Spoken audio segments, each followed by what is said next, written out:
अगर इंडिया गठबंधन भारतीय जनता पार्टी जैसी चुनावी मशीनरी को हराना चाहती है तो उसके केंद्र में बिहार की राजनीति है और उसकी इस राजनीति के केंद्र में यह व्यक्ति यानी तेजस्वी यादव है, जिसे इस वक्त बिहार की हर सभा में अभूतपूर्व प्रतिक्रिया मिल रही है। तेजस्वी यादव पत्रकारों से रूबरू हुए और उन्होंने कहा कि जिस तरह की प्रतिक्रिया लालू प्रसाद यादव के आह्वान पर गांधी मैदान में मिली है वो अप्रत्याशित है और आने वाली राजनीति के लिए एक इशारा है, एक संकेत है। मगर बड़ा सवाल, जिस तरह से गोदी मीडिया लालू प्रसाद यादव के बयान को पेश कर रही है, जिसके बाद प्रधानमंत्री नरेंद्र मोदी और भाजपा ने एक कैंपेन शुरू किया है जिसका नाम है मोदी का परिवार, क्या उससे इंडिया गठबंधन को नुकसान होगा? इन तमाम सवालों के जवाब तेजस्वी यादव ने दिए। मगर सबसे पहले सुनिए तेजस्वी यादव क्यों बता रहे हैं कि 10 दिन में हमने एक ऐतिहासिक रैली कर दी और वो भविष्य की राजनीति की ओर इशारा कर रही है। सुनते हैं। मात्र 10 दिनों के अंदर, यानी आप समझिए कि पिछले माह के 22 तारीख को ही हम लोगों ने ये तय किया था कि रैली हम लोग करेंगे और 3 तारीख को रैली की गई। यानी केवल 10 दिनों के अंदर जन विश्वास महारैली हम लोगों ने किया।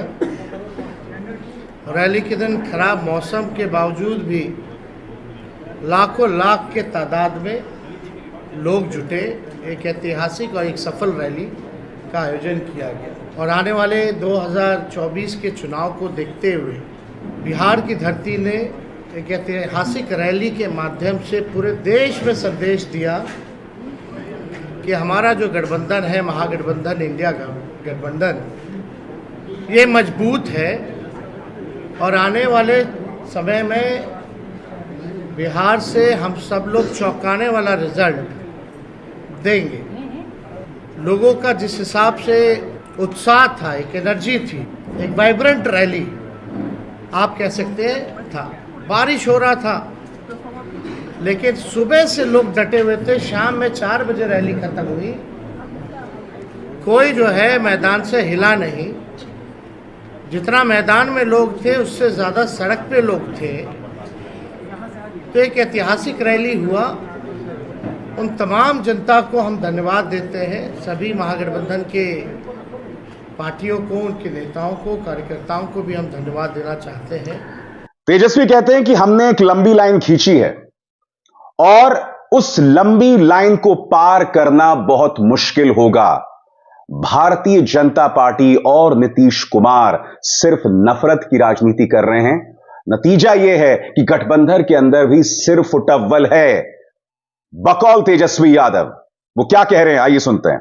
और आने वाला जो चुनाव होगा, साफ तौर पे जो हम लोगों ने लकीर खींची है, हम लोगों ने जिस हिसाब से 5 लाख नौकरियां, बहालियां निकाली हैं, नियुक्ति पत्र लाखों में बांटने का काम किया मात्र 17 महीनों में, आरक्षण की सीमा बढ़ाई गई, नियोजित शिक्षकों को राजकीय कर्मी का दर्जा देने का निर्णय हम लोगों ने कैबिनेट से लिया। स्वयं सहायता समूह, चाहे जीविका दीदी हो, आंगनबाड़ी महिला हो, तालमी मरकज हो, विकास मित्र हो, टोला सेवक हो, आशा दीदी हो, ममता दी हो, सभी लोगों के मानदेय को बढ़ाने का निर्णय इन 17 महीनों में हम लोगों ने किया। इसके साथ साथ स्पोर्ट्स पॉलिसी के साथ साथ आईटी पॉलिसी के साथ साथ टूरिज्म पॉलिसी भी इस 17 महीने में हम लोगों ने लाया। जो खिलाड़ी स्पोर्ट्स पॉलिसी के तहत हम लोगों का था कि भाई जो खिलाड़ी मेडल लाएंगे, बिहार का, देश का नाम रोशन करेंगे, उनको भी हम लोगों ने नौकरियां दी और हाईएस्ट लेवल है उस मामले में डीएसपी के लेवल तक का नौकरी जो है लोगों को मिलेगा जैसा वो मेडल लाएंगे। तो खेल के साथ साथ जो पढ़ने वाले लोग हैं, हम लोगों ने नौकरियां देने का काम किया। हम लोगों ने 17 महीने में लोगों के हाथ में कलम दिया और वही बीजेपी के लोग केवल नफरत बांटने का काम कर रहे हैं, तलवार बांटने का काम कर रहे हैं। और तेजस्वी यादव को लालू प्रसाद यादव के बयान के मुद्दे पर भी घेरा गया। मीडिया में और तमाम राजनीतिक हलकों में सवाल हो रहा है कि लालू प्रसाद यादव ने जो प्रधानमंत्री नरेंद्र मोदी के बारे में कहा कि वो तो सही तरीके से हिंदू भी नहीं है, क्योंकि उन्होंने अपनी मां की मृत्यु के बाद बाल भी नहीं मुंडवाए। उन्होंने मोदी के परिवार के बारे में भी कहा। उन्होंने यह कहा कि मोदी की तो संतान भी नहीं है, तो फिर मोदी परिवार होने का दावा कैसे कर सकते हैं।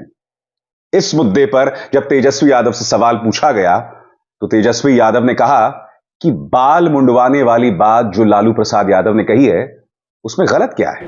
मुद्दा साफ यहाँ खड़ा है, गरीबी, बेरोजगारी, ये क्या है। लालू जी ने एक बात नहीं की, बहुत बातें की, लेकिन एक बात तो सही है कि अभी तक सही से जवाब कहाँ कोई दे पा रहा। इस पर हम ज़्यादा टिप्पा टिप्पणी नहीं करना चाहते हैं। हम लोग भी सब परंपरा को मानने वाले लोग हैं, हम लोग भी हिंदू हैं, हम लोग भी पूजा पाठ करते हैं, हमारे घर में भी मंदिर है, सुबह शाम वहाँ आरती होती है। तो इस तरह कोई बात धार्मिक को लेकर के एजेंडा नहीं हो सकता। लेकिन हाँ, अगर हमारे भी घर में कोई किसी की मृत्यु होती है तो हम लोग बाल मुड़वाते हैं, हम लोग दाढ़ी छिलवाते हैं, हम लोग अपनी बेटी का मुंडन हम करा के आए, तो हम लोग तो फॉलो करते हैं ना। लालू जी ने तो बस यही पूछा, तुम इतना प्रचार करता है, नफरत फैलाते हैं, उकसाते हैं लोगों को, धार्मिक भेदभाव आप कराते हैं, आपस में राम और रहीम के बंदों को लड़ाते हो, तो आप क्यों नहीं मुड़वाएं। इतना बड़ा आप अगर बात करते हैं तो आप क्यों नहीं मुड़वाएं, यही तो बात है। तेजस्वी ये भी कह रहे हैं कि लालू प्रसाद यादव का एक तरफ मजाक उड़ाया जाता है और यह तक कहा जाता है कि उनका असर खत्म हो गया है, मगर लालू की बात का असर अब भी हो रहा है और यह ताजा विवाद उस बात का सबूत है। सुनते हैं। कैंपेन शुरू हुआ, मैं भी चौकीदार।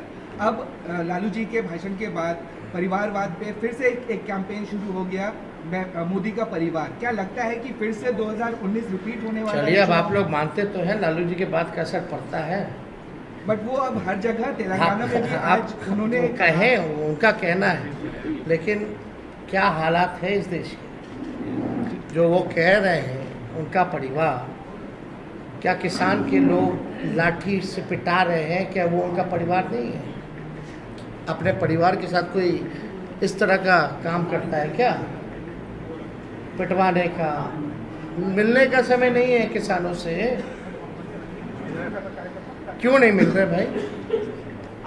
क्या किसान खाली कहने के लिए परिवार है? कथनी अकड़नी में तो अंतर है। तेजस्वी यादव सवाल पूछ रहे हैं कि प्रधानमंत्री नरेंद्र मोदी तो नारा तो दे दिया, मोदी का परिवार, मगर इस परिवार का सदस्य कौन है?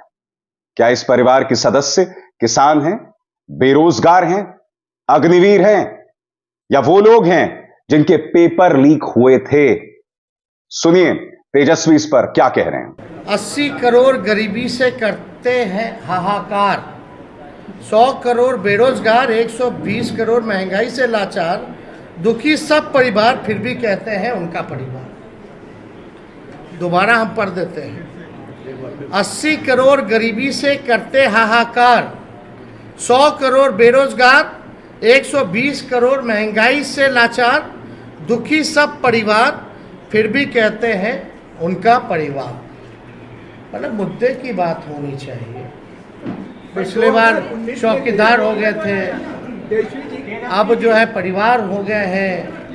ये इससे नहीं, आपको बताना होगा कि आपने कितने रोजगार दिए, आपने कितने कारखाने दिए, आपने महंगाई कम किया कि नहीं किया, आपने पलायन रोका कि नहीं रोका, आपने क्या इंडस्ट्री निवेश बिहार के लिए क्या लाया। आपको इस मुद्दों पर जो है कितनी गरीबी आपने हटाने का काम किया, आपको इन मुद्दों पर जो है लोगों को बात करनी चाहिए। अपने प्रेस कॉन्फ्रेंस में तेजस्वी ने इस बात को भी उठाया कि इतने दिन हो गए हैं सरकार को बने हुए, मगर अब तक कैबिनेट का विस्तार नहीं हुआ है, और इसकी वजह इसलिए है कि गठबंधन के अंदर जबरदस्त तनाव है। नेता एक दूसरे के खिलाफ बोल रहे हैं, मंत्री एक दूसरे के खिलाफ बोल रहे हैं, और यह इस गठबंधन के लिए शुभ संकेत नहीं है। इस सरकार का सिर्फ एक काम है, तेजस्वी यादव को गाली देना। सुनिए।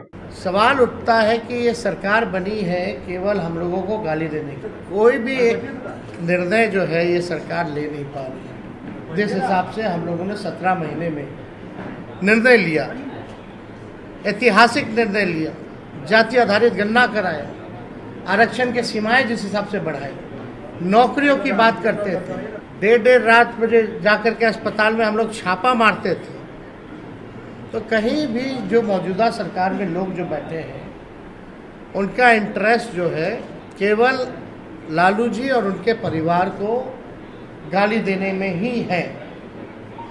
1-1.5 महीना से कोई काम नहीं हो रहा, और जो बजट भी आया वो बजट में हम ही मंत्री लोगों का साइन, जो केवल भाजपा के वित्त मंत्री जो हैं वो पढ़े। तेजस्वी यादव में एक आत्मविश्वास दिखाई देता है, मगर उन्हें इस बात को समझना पड़ेगा कि इस वक्त बिहार के अंदर वो एक वन मैन शो हैं। उनकी छवि के इर्द गिर्द चाहे कांग्रेस हो, चाहे वामपंथी दल हो, चाहे अन्य जो सहयोगी दल हैं, उन्हें आना पड़ेगा और तभी वो बिहार पर असर डाल पाएंगे। क्योंकि हम ये ना भूलें, पिछली बार जब लोकसभा चुनाव हुए थे तब गठबंधन का सूपड़ा साफ हो गया था, मुश्किल से 1 सीट मिली थी। इस बार अगर जातीय जनगणना का असर हो पाता है, तेजस्वी यादव जिस तरह से नौकरी के मुद्दे पर अपील कर रहे हैं, अगर उसका असर हो पाता है तो यकीन मानिए दोस्तों, बदलाव की बयार की शुरुआत बिहार से होगी।